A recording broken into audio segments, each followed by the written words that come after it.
we'll make a note about how quickly you ran our maze. Nobel challenge. After all, there will be plenty of time afterward to partake of the experiments once our bidding is done.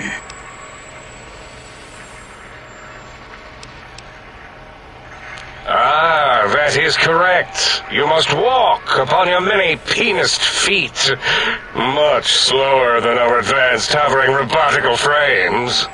The little teddy bear could always run right into the pylon perimeter on its thick, turgid feet, returning it to us quickly and directly. The radar fence that surrounds the big mountain crater will protect you from straying beyond the facility. The mighty radar fence protects us all.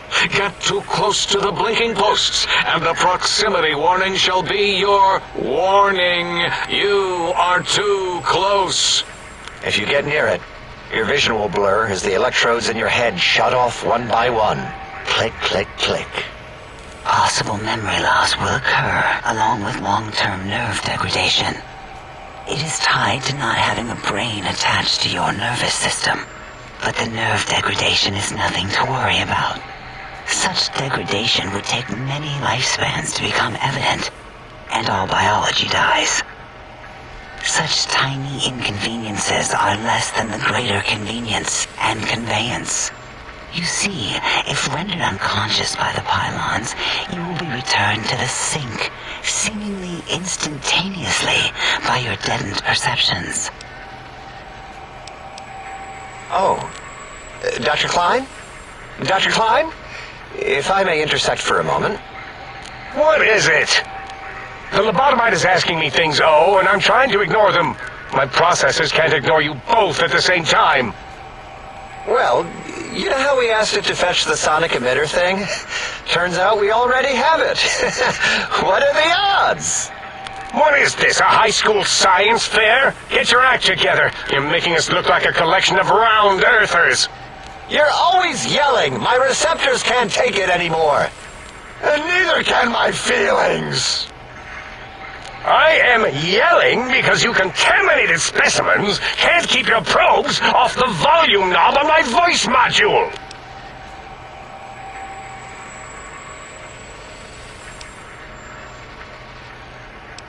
It is truly the end of all intelligence when the lobotomite speaks more wisdom than you geniuses.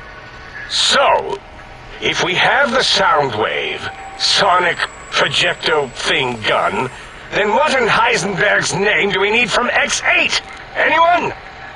I believe we need a new frequency embedded into the gun. It was designed to broadcast many sounds once charged. We just don't know the frequency. And it is lost in X8, just as X8 is forever lost to us. The sadness of my high school days, the sadness of my youth lost. Oh, really, Boros? All you did in high school was call me Fink Tattletale and all the kids you hated, you little teacher's pet brown hound. Give the lobotomite the emitter. Does it have an audio effect frequency loaded?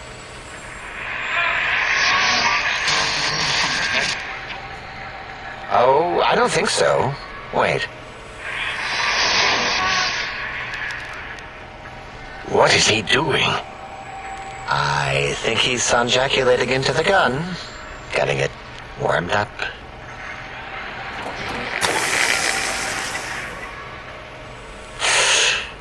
Ding. Turkey's done. You give it to the lobotomite. I'm not touching that thing. Oh, I don't think so. I'll do it if you two are going to be ashamed of your own technological needs. Let me give it a little sonic sterilization first. Ooh.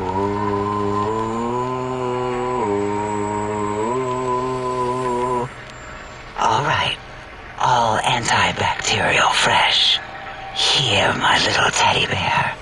I have thoroughly removed all Robco Termlink code spew from the device. It is clean, shiny, and ready for your hands.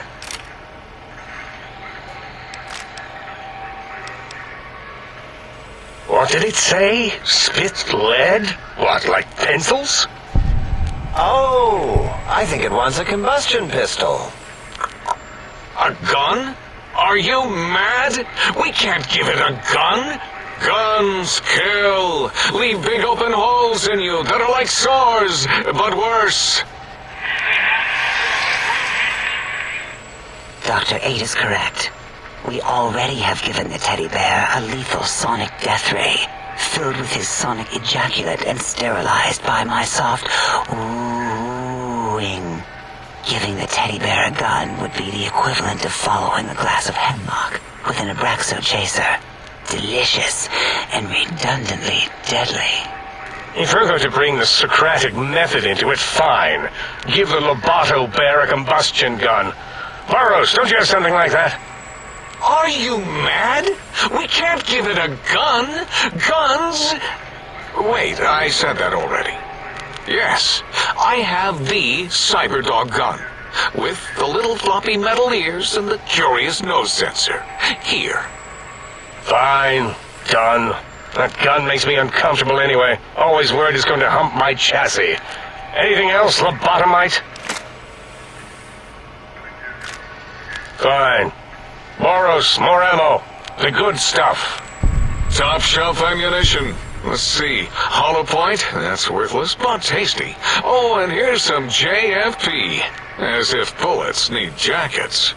The JFP might make it ill and poop a lot, but when you're hungry, you're hungry. Careful where you're pointing that. That device wasn't always a weapon. It was more like a force field kind of thing. Once. Force fields prevent us from moving, forward or backward. They are irritating. The sonic emitter was specially designed to disable our own safety fields here in Big Mountain. When some of us lost our access passes, Dr. O. That only happened once. And I know you were behind stealth fielding my lab keys, Dalla. You formographer. Dr. O, you rewind that comment. Plenty of rewinding already going on in your formography tapes. Surprised the things don't snap out of their cases with repeated observations. Yes. Maybe. Well, no, not currently. Yeah, we lost that part of the schematics. Or Boros did. In one of the stupid labs. Or inside one of the stupid pets. It is lost. All questions lead to this conclusion. The blue fields within Big Mountain shall be fielded with force. Forever.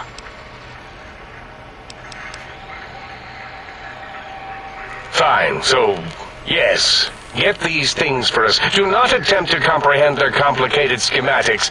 That is for us to do.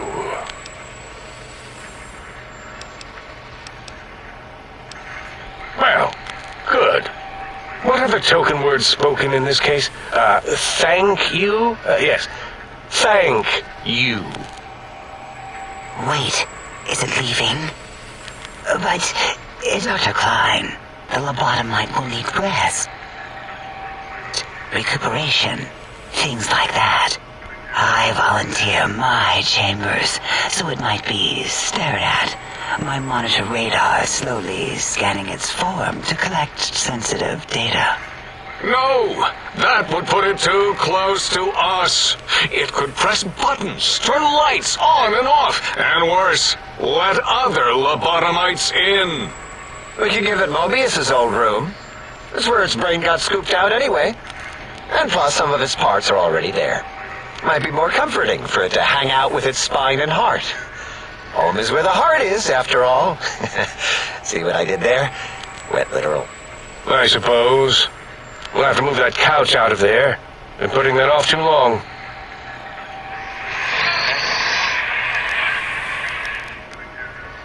H says, let the lobotomite take the Sync Central Intelligence personality chip and reinstall it.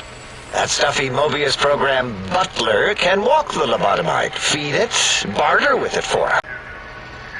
Going to Higgs Village and taking up residence there with my teddy bears. and it would be nice to have it so close. Your logic, combined with my desire to keep the think tank lobotomite free, has swayed me. Here, I present the Sync Central Intelligence.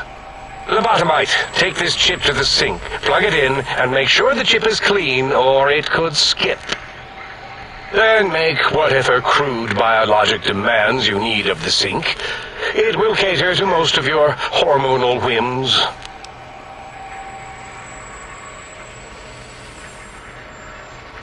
I cannot dispute your logic. Do we have objects to activate the chip's exchange routines? What, like stuff? Things? Yes, things. I don't know. Might be some old Nuka-Cola or Sunset Sarsaparilla bottle caps lying around. It's not currency per se. Still might be enough to trick the thing's trade routines. Mobius put that test line for caps in the code as a debug command, I think. I don't believe that was Mobius's reason. His wild speculation concerning post-Holocaust economic systems was quite extensive and of high decibel. Enough! Surrender these so-called bottle caps, Nuka and Sunset alike. In their role as things, they will serve as adequate test subjects. All right, here, cap away. Hope that stupid chip chokes on them. Again, your logic is unassailable in its simplistic need. Oh? Fine. It's not going to help. That chip will probably refuse them anyway, as stuck up as it is. If I were not as intelligent as I am, I would feel as if perhaps I'm being tricked. Impossible. Oh, more. How do you make the lobotomite a bottle cap factory, Klein? Or better yet, give it a ton of things to activate the chip.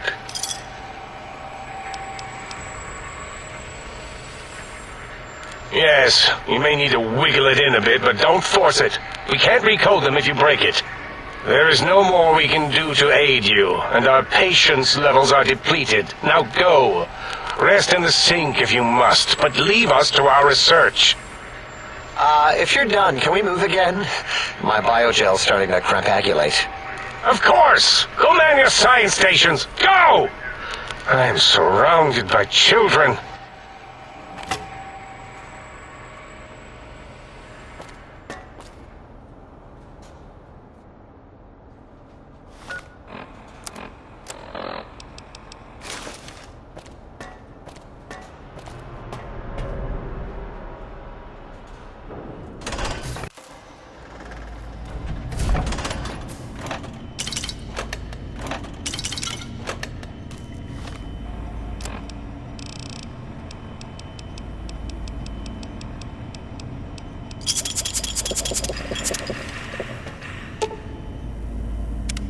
Salutations and felicitations, sir, and a most jocund welcome to the sink. I am your electronic valet and household central processor. May I be of service, sir?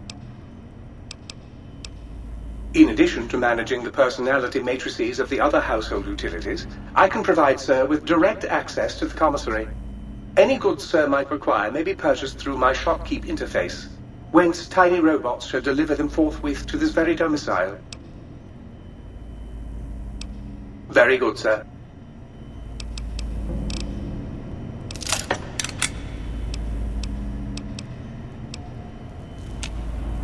Might I be of service, sir? Very good, sir.